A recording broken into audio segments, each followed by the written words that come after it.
quality and compliance we see as integral to the whole operation of our organisation.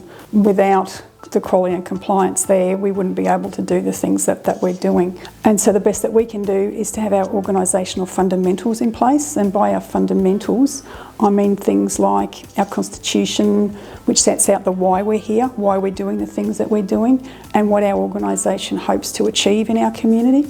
Our vision, our mission, our values, having those things. Strategic planning, which we try and review every few years, and our policies and procedures that set out, both for the staff and for the board, how we go about doing our business. And I sort of look at those as our foundations and our walls. They set our boundaries, they set the operation of what we're doing, like as an organisation. Those things aren't set in stone. So if you're finding, like as you're operating, that something happens, then you need to be able to adapt that and make sure that you then review that policy and review the procedures so that you're actually making things workable for staff, because you don't want to be in that situation of people going, oh no, we can't do this because the policy says, when it's actually the most sensible thing to do. You can change the policy to make it happen. And in essence, all of those documents and that governance just protects our organisation. So it makes us able to do the things that we want to be able to do.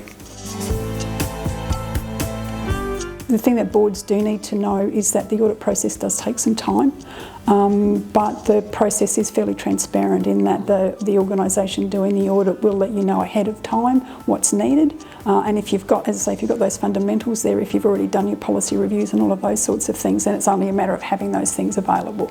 But it does take time for staff to prepare. We welcome independent audits. Because we like to think we're doing a good job, we like to think we're doing the best that we can. But having a set of external eyes means that there's somebody else looking at it and that can validate the work that you're doing.